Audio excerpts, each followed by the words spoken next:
दिल्ली चुनाव में जिस तरीके से अब पूरा कहें तो जोर शोर से अब चुनाव प्रचार भी शुरू हो गया है, तो नई दिल्ली जो कि वीआईपी सीट है, वहां से कांग्रेस उम्मीदवार संदीप दीक्षित इस समय हमारे साथ है। संदीप जी, आज जिस तरीके से कांग्रेस की तरफ से ऐलान किया गया है कि अब वो भी महिलाओं के लिए सम्मान राशि लेकर आएंगे, 2500 रुपए दिए जाएंगे जब आते हैं, तो क्या अब दिल्ली की आधी आबादी को खुश करने के लिए आपको लग रहा है कि ये योजनाओं की जरूरत थी जो पहले पूरी नहीं हो पाई है? देखिए, ये योजना आम आदमी ने तो दिल्ली में की नहीं, हमारी तो सरकार है कर्नाटक में, हम लोग 1.5-2 साल से वहाँ कर ही रहे हैं। तो ये तो कांग्रेस की नीतियों में था। आम आदमी पार्टी ने तो पंजाब में भी 2 साल पहले कहा था, चवन्नी तक नहीं दे पाए। तो ये हमारा तो ये है कि हम जो वायदे करते हैं वो निभाते हैं। और आज इसीलिए हम लोगों ने शिव कुमार जी, जो हमारे उप मुख्यमंत्री हैं कर्नाटक के, उनको लाए कि भाई वो बता सके लोगों को कि जहाँ हमारे राज्य हैं वहाँ हम इस तरह की स्कीम लागू कर रहे हैं, तो जिसमें लोगों को भरोसा होगा कि पार्टी जब कहीं और एक जगह कर सकती है तो दूसरी जगह भी कर सकती है। और सम्मान ऋषि का, क्योंकि ये एक कांग्रेस की नीति में रहा इस तरीके की योजना को। पहले क्या हुआ था, कोई पार्टी ने पहले कर दिया, कोई बाद में कर दिया, इसमें कोई प्रतिस्पर्धा की बात नहीं होती है, लेकिन हर पार्टी अपने मन से दिखाती है। लेकिन हमारा अंतर ये रहेगा कि इस तरीके की सुविधा और सहूलियत तो हम करते ही हैं, लेकिन इसके साथ साथ जो एक समझ लो बनी हुई बढ़िया सुंदर दिल्ली, इंफ्रास्ट्रक्चर वाली दिल्ली जो पहले बनाई गई थी, उस तरह की दिल्ली को भी वापस लाने का हम वादा करते हैं। संदीप जी, मैंने खुद शीला दीक्षित जी का 10 साल यहाँ पे टेन्योर पूरा कवर किया है, उनको देखा है। नई दिल्ली की सीट उनके लिए काफी ज्यादा महत्वपूर्ण थी और आप इस सीट पर अब आए हैं, तो क्या लग रहा है सर, यहाँ पर वो चीजें, वो क्या ऐसी कमी रह गई है जो शीला जी के समय में थी और अब आपको लग रहा है कुछ चीजें पिछड़ रही हैं यहाँ पर? उसके बाद बहुत कुछ हो नहीं पाया। देखिए, मैं सामान्य जगह जगह जा रहा हूँ और वहाँ जब हम लोगों से बात करते हैं तो लोग अपने आप बताते हैं कि क्या खड़ंजे उन्होंने लगाए, कहाँ बिजली के तार वो लगवा पाई, सूएज की सिस्टम वो लगवा पाई, कई कई जगहों पे छत नहीं थी, छत ठीक करवा पाई। और हम जब बात करते हैं उसके बाद की, तो या तो कहीं सीसीटीवी 2-3 लग गए जो काम नहीं कर रहे हैं, या एक आध बेंच लग गई। उसके बाद वो बार बार कहते रहते हैं कि हम सीएम साहब से गुहार करते रहते हैं। अरे सीएम साहब मिलें, सड़क पर उतरें तो चीजें समझे ना। विधायक का 2 काम होता है, एक तो लोगों के साथ समय बिताना, लोगों की मुसीबत समझना, और फिर भरसक प्रयास करना। आप आओगे ही नहीं तो आप जानोगे क्या कि आपको क्या करना है।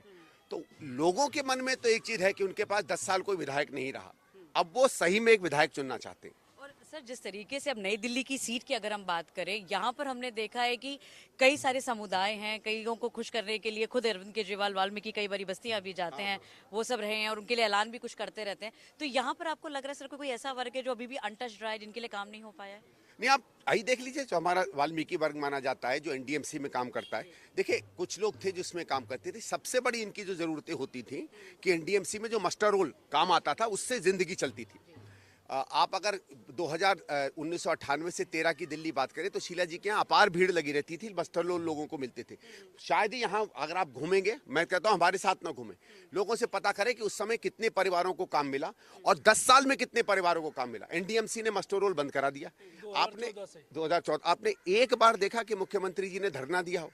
अपने अधिकारियों के लिए तो धरना देते हैं, सीएम साहब के घर में जाके बैठ के कि मुझे ज्यादा पावर दो। पता नहीं शीश महल बनाना चाहते थे, मिनी बार बनाना चाहते थे, ईश्वर जाने क्या बनाना चाहते थे, किसके लिए अधिकार चाहते थे। अरे अधिकार तो हम जनता के लिए लड़ने के लिए मांगते हैं। आपने एक बार भी धरना किया कि मास्टर रोल खुलवा देते हैं एनडीएमसी में? मास्टर रोल खुलवाने से लोगों को काम मिलता, उसमें फिर क्या होता है, टीएमआर टेम्परेरी होता है, फिर रेगुलराइज होता है, फिर परमानेंट होता है। एक वो काम नहीं कर पाए। फिर यहाँ की आप मूल चीजें देख लीजिए, जिस तरह की नई दिल्ली 8-10 साल पहले थी, वही आज बनी हुई है।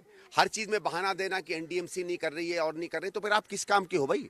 अगर आप कहते हो कि आप इतने नालायक हो कि 2 काम नहीं करवा सकते, तो ठीक है, फिर जनता नया विधायक चुनेगी। लेकिन सर, जिस तरीके से वो लगातार अपनी रैलियों में भी ये कहते आए हैं कि हमने दिल्ली को यहाँ पे सस्ती बिजली हम दे रहे हैं, शीला दीक्षित के समय में भी कई रिफॉर्म आई थी बिजली को लेकर, तो आपको क्या लग रहा है कि क्योंकि उस समय बिजली के बिल वाकई लोगों के ज्यादा आते थे, अब वो इसी बात का दम भरते हैं कि हमने बिजली सस्ती करवाई? जब ऐसा था, दिल्ली में 60% चोरी होती थी, तो जब चोरी घट के 60% की 7-10% पे पहुंच गई, लोगों के घर बिल आने लगे, तो जो 1 रुपया भी नहीं देता था उसको तो लगता है ना कि मेरे बिल आए।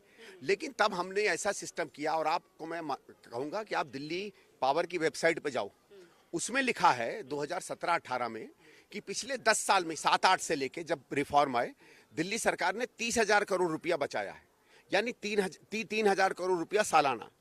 तो ये तो बचाने का मतलब क्या, लोगों से बिल आए, तो 3,000 करोड़ रुपया सालाना बच रहा है। 2200-2400 का ये सब्सिडी दे रहे हैं। तो काम इन्होंने क्या किया? काम तो शीला जी ने किया ना।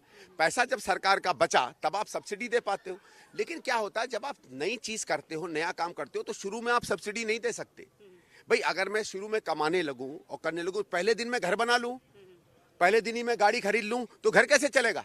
पहले मैं अपना काम करता हूं, घर चलाता हूं, बच्चों की पढ़ाई करता हूं, फिर ईश्वर की कृपा से तनख्वाह बढ़ती है, मैं घर बना लेता हूं, फिर एक गाड़ी खरीद लेता हूं, फिर कुछ और कर लेता हूं। धीरे धीरे बनता है। जब सारी इमारत बन गई और बच्चों ने कहा कि पापा के पैसे मैं लुटा दूंगा, तो लोग कहते देखो खर्चा तो बच्चा कर रहा है। तो घर तो मम्मी पापा ने बनाया, तो घर तो कांग्रेस ने बनाया। घर कांग्रेस ने बनाया। सर तो आप मुझे ये बताएं कि आप जैसे जा रहे हैं यहाँ पे, अभी भी हम देख रहे हैं शीला दीक्षित के नाम के नारे लग रहे हैं। एक लेगेसी लेकर आगे जाना और उसको मेंटेन करना, जीतना, आपको लग रहा है सर कि वो लेगेसी अब आप यहाँ पे बचा पाएंगे? देखिए लेगेसी नहीं है, ये कांग्रेस की धरोहर है, ये शीला जी का काम है। हमने काम किया है, हम ही काम कर सकते हैं। दिल्ली काम मांग रही है और आदमी काम किसको मांगता है? देखिए आपने क्या किया, आपने एक कंपनी में एक एम्प्लॉय रखा, उसने बहुत अच्छा काम किया। आपने कहा चलो यार अब इसको हम नौकरी से हटा देते हैं, आप किसी और को ले आए, ठीक है। 10 साल में निकम्मा निकला। अब मार्केट में दो ही हैं, निकम्मा या काम करने वाला, चुन लो जिसको चुनना है।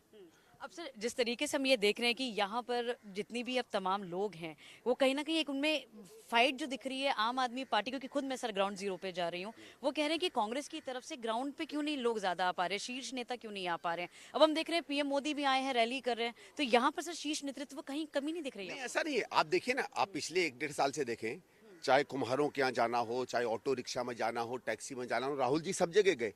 क्या ये वर्ग दिल्ली नहीं है? असली में क्या है, जिनको सिर्फ बड़े बड़े आलीशान इमारतों में रहने वाले लोगों की दिल्ली दिखती है, उनको ये बड़े लोग दिखते हैं।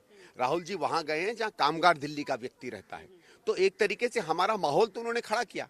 और आप देखिए आज हम घर घर जा रहे हैं, माहौल ये खड़ा करना होता है। असली काम होता है इंसान के घर पे जाकर अपनी बात कहना। जिनका क्या बड़ी रैली कर देना, जिनको मेहनत नहीं करनी है, जिनके पास इतना करोड़ों को संपत्ति है कि बड़ी बड़ी रैली कर सको, वो काम करें।